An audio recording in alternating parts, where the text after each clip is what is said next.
nggak sih kalau orang yang hafal Al-Quran itu ketika kemudian nanti meninggal dunia, ketika mati jasadnya itu katanya utuh di dalam kubur gitu. Mempercayai hal-hal seperti itu nggak sih, Pak? Aku sih kalau percaya apa enggak, aku sih enggak ya. Karena kan sebenarnya aku kan manusia ya, dengan hukum alam sebagaimana berjalan gitu. Dan penghafal Quran lain juga kan manusia. Tidak, kalau dia hafal Quran, hukum alam tidak serta-merta berubah. Gitu nanya, gimana caranya hafal Quran? Pasti pertama aku tanya dulu, buat apa? Buat apa kamu hafal Quran gitu.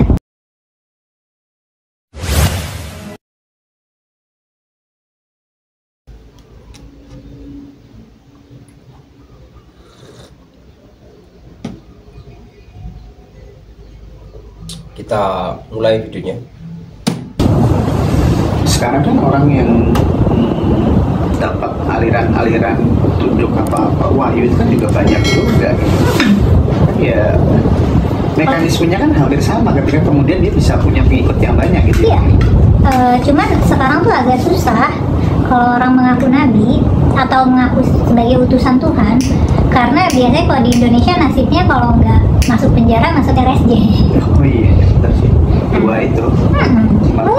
Mungkin nabi-nabi kita kalau misalnya ada di zaman sekarang juga nasibnya gitu kan. Ada yang ngelaporin. Iya, ada yang ngelaporin. Kalau dulu kan masih tribal, masih suku-sukuan dan nggak ada pengadilan formal, jadi tidak ada yang mengadili itu secara formal. Ya paling dieksekusi mati kayak kompetitor Nabi Muhammad siapa, Musailamah Al-Kadzab itu kan dibunuh. Padahal pengikutnya waktu itu sempat lebih banyak dari Nabi Muhammad. Oke, kalau dalam informasi yang ada di Al-Quran, karena Mbak Mila kan seorang tahfidz Quran gitu ya, ada nggak sih informasi sebenarnya siapa sih ibunya Nabi Adam itu kira-kira gitu, atau Quran menjelaskan tentang Adam itu sesungguhnya gimana gitu, proses penciptaannya ada apa enggak gitu? Kalau di Quran ya Nabi Adam diciptakan dari tanah, ditiupkan ruh, tinggal di surga. Gak punya ibu? Dipinalti terus. Dipinalti? Ya dipinalti karena melanggar itu, dipinalti jadinya turun ke bumi.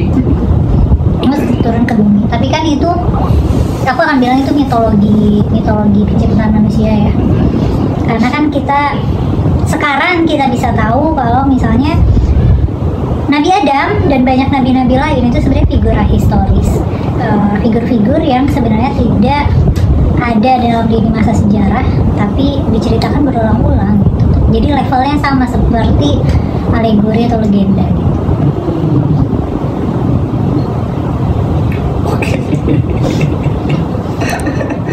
Oke. Pernah nggak Humaila berada pada fase titik terendah gitu, dan apa yang dilakukan pada saat berada di situasi yang seperti itu untuk bangkit supaya mampu menginspirasi dan menggerakkan teman-teman yang sedang berada pada titik terbawah, titik terendah, atau kemudian tidak stagnan, tapi ada sesuatu yang dilakukan supaya dia bisa bangkit? Titik terendah aku tuh mungkin waktu aku didiagnosis depresi mayor kali ya. Tapi itu padahal sudah hafal Quran. Udah hafal Quran. Aku tuh depresi, tapi aku nggak tahu kalau aku depresi. Dan baru setelah udah agak dewasa, aku baru pikiran aku sakit gitu. Aku harus berobat. Ya akhirnya aku ke psikolog, ke psikiater. Cuma ya langkah-langkah yang aku lakukan ini sebenarnya langkah-langkah yang praktikal banget ya. Aku ke dokter, konsultasi, aku terapi, aku minum obat, dan itu aku lakukan rutin bertahun-tahun sampai aku ngerasa kok aku nggak pernah kepikiran lagi hal-hal yang aku pikirin dulu ya. Dulu tuh aku suka kepikiran bunuh diri seperti orang depresi mayor biasanya. Kalau lagi episode pasti kepikirannya bunuh diri. Kayak aku sering banget mikirin kematian. Nah terus aku rajin terapi, disiplin minum obat sampai hari itu datang, sampai hari dimana udah nggak ada pikiran kayak waktu aku masih depresi. Ya udah, so aku nggak datang kontrol lagi, aku menganggap diri aku udah sembuh, dan aku jadi oh iya ini tuh penyakit dan itu bisa disembuhkan. Maksudnya aku jadi ngerasa depresi aku tuh penyakit klinis, bukan karena aku kira aku tuh sedih permanen. kan, tapi bukan sedih ya, depresi sama sedih itu beda, dan aku baru bisa bedain sekarang gitu. Ketika aku lagi sedih, ya udah sedih. Cuman depresi itu kayak bentuk kesedihan yang ganjil dan dia kayak nempel terus. Nah, aku udah nggak ngerasain itu lagi, dan aku jadi bisa paham kenapa orang sulit berempati sama orang yang depresi, karena mereka nggak bisa ngebayangin rasanya. Nggak bisa ngebayangin rasanya ada manusia hidup dan baik-baik aja gitu ya. Maksudnya aku secara keseluruhan mungkin hidup aku kalau dari luar gitu orang bisa lihat aku baik-baik aja gitu, tapi nggak apa-apa ngerti gitu. Nah, setelah udah sembuh ya aku jadi lebih apa ya, aku jadi tertarik banget mempelajari hal-hal yang berkaitan dengan otak manusia gitu. Kenapa manusia berperasaan kayak gini, kenapa manusia punya kecenderungan berpikir kayak gini gitu, kenapa dalam kondisi-kondisi tertentu manusia kayak gini, kayak gitu, hal-hal kayak gitu sih. Aku jadi tertarik banget sama otak manusia gara-gara aku pernah depresi gitu. Karena aku ngerasa kayak otak aku tuh kayak dibajak, kayak aku tidak punya kuasa atas perasaan dan pikiran aku sendiri, kayak berkabut terus. Kalau lagi episode kayak tahu-tahu kepala aku tidak bisa berhenti memikirkan skenario bunuh diri gitu. Ya udah, tapi sekarang udah. Kapan ya terakhir aku minum obat dalam menjelang COVID lah. Itu terakhir aku 2020-an ya. Dan aku ngerasain sekarang nikmatnya bisa berpikir jernih.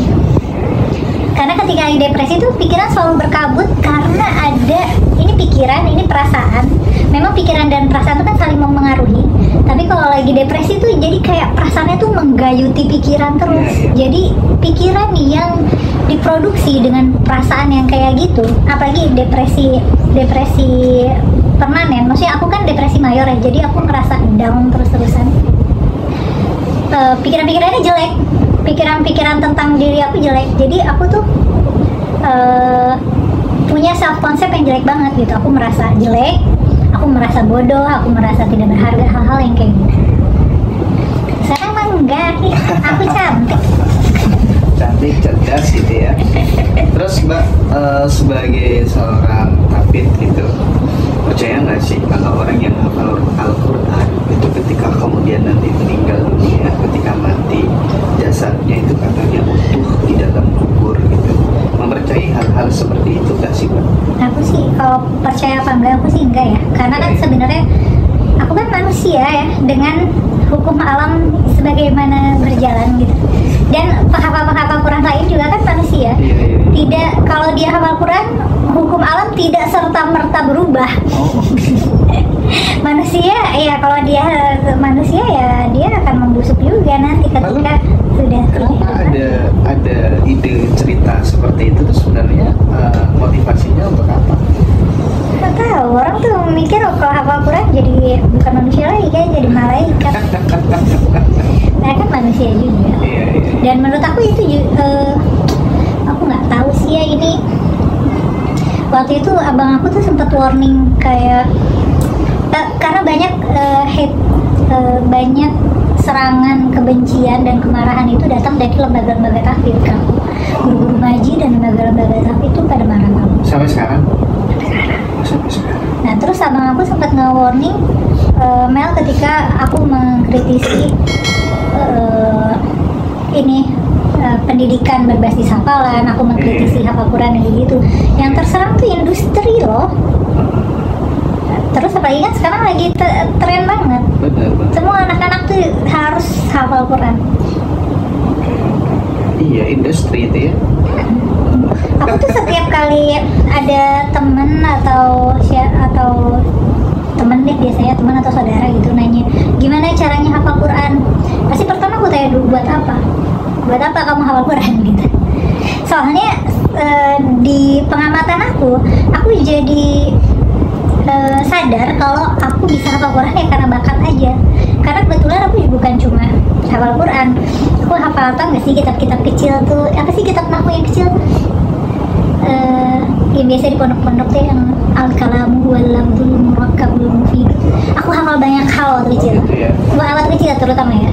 Aku juga hafal kamus bahasa Inggris. Aku tuh pemain Scrabble. Scrabble tuh kayak catur, cuma pakai kosakata. Aku tuh menghafal kosakata bahasa Inggris. Jadi kayak aku merasa menghafal itu bakat aku, dan aku merasa nggak adil jika aku mendapatkan reward yang prekursornya adalah bakat aku gitu. Sedangkan jika Tuhan menciptakan, Tuhan menciptakan teman-temanku ikan renang ya biasa lah ya, renang biasa lah ya, dan monyet manjat pohon biasa gitu ya. Betul. Jadi kayak lo berarti ini kan nggak, aku ngerasa itu nggak adil. Itu cuma karena ibuku hafal Quran, ya mungkin secara genetik aku mewariskan bakat menghafal itu. Oke, sebentar. Ibu kan hafal Al-Quran dengan apa tuh namanya, preferensi atau pilihan hidup, sikap yang diambil Mbak Kumaila seperti saat ini, gimana responnya ibu gimana? Ya nggak setuju lah. Oh, nggak setuju ya? Karena keluarga aku ya orang tua tuh nggak setuju. Cuman karena mereka kenal aku, paham aku, jadi ya udah. Oke, sekarang gini. Karena aku pasti cengengesan juga kalau dinasihatin. Gimana sih caranya gitu ya, ketika kemudian kita berbeda pandangan sama orang tua, itu kan bukan persoalan yang mudah gitu bagi seorang anak. Begitu pula seorang ibu kepada anaknya ketika berhadapan dengan anak yang ngeyel dan lain sebagainya gitu ya. Nah, ini sikap dan cara pandang yang tepat supaya kita juga bisa tetap enjoy menjalani hidup itu gimana menurut Mbak Mila gitu. Kasusnya tentu tidak hanya soal kasusnya Mbak Mila seperti ini bisa digeneralisir ya. Kebetulan aku juga dapat banyak curhatan dari ibu tentang mereka merasa anak-anak itu jadi seperti aku, cara berpikirnya, dan gimana cara mengkomunikasikannya. Ibu-ibu ini pengen anak-anaknya misalnya rajin baca Quran, rajin sholat gitu. Tapi mereka cara berpikirnya udah beda. Terus aku nyaranin ke ibu-ibu itu untuk nggak usah diungkit, karena ketika diungkit itu memperjelas perbedaan, dan ketika perbedaan semakin jelas itu memecah. Itu kalau di lingkup keluarga ya. Tapi kalau di lingkup misalnya akademik atau misalnya kayak aku konten kreator, menurut aku itu hal yang perlu dibahas. Tapi kalau ada dalam lingkup keluarga, menurut aku nggak perlu dibahas. Makanya ketika abahku, ibuku misalnya nanya, kenapa sih Mela gini, pasti aku jawabnya nggak nyambung, aku cengengesan karena aku menghindari bahasan itu. Iya, Pak. Dan misalnya kayak, oh iya kerudungnya ketinggalan, kerudung gitu, oh iya ketinggalan tadi, atau kayak pakai kerudung dong nak, ini gitu. Ya udah, terus misalnya aku bercanda ngambil pakai hordeng atau apa gitu. Cuma aku berusaha supaya suasana di rumah tuh tidak tegang, karena kan itu perbedaan yang bisa berpotensi bikin tegang. Dan aku juga nggak mau memperjauh, nggak mau meretakkan hubungan aku sama orang tua aku gitu. Jadi aku berusaha bawa itu seringan mungkin. Pernah sih ada diskusi sama bapakku. Kebetulan abahku itu juga kayak akademisi studi Islam. Terus ada obrolan serius pernah. Tapi ya di akhirnya dia sepakat untuk iniin aku, maksudnya untuk ya udah. Pertanyaannya itu spesifik lagi, kayak Mela kamu itu marah sama aku buka kerudung. Pertanyaan gini, Mela apakah kamu marah sama Abah atau kamu marah sama Tuhan? Terus saya bilang, Mela nggak marah sama siapa, cuma pengen buka kerudung aja, karena ya aku ngasih alasan itu sebenarnya keinginan aku, dan itu bukan ekspresi pembangkangan, atau ya aku tidak sedang membangkang atau sedang rebel, tapi aku sedang memberi ruang bagi diri aku sendiri untuk menjadi diri sendiri. ya pada akhirnya ya nerima aja sih. Tapi istilah peribahasa buah jatuh tidak jauh dari pohonnya itu kadang nggak tepat juga ya. Kebetulan aku tuh 6 bersaudara. Aku perempuan sendiri. Kita tuh beda-beda banget. Dan tapi di antara 6 bersaudara itu ada nggak yang kemudian paradigmanya mirip atau kemudian linier dengan yang diambil Mbak Mila? agak-agak mirip mungkin abang aku yang kuliahnya di Rosat ya, agak-agak mirip, tapi dia kalau dibandingin aku dia sangat religius. Cuman kerangka berpikir keislamannya bisa align sama aku ya, dan aku bisa lihat kenapa, karena kita punya pengetahuan Islam yang cukup luas untuk bisa sampai di kesimpulan itu. Ya oke semuanya, sebelum saya tutup videonya jangan lupa di like, comment, dan subscribe dulu. Oke, jika sudah, sampai jumpa di video selanjutnya.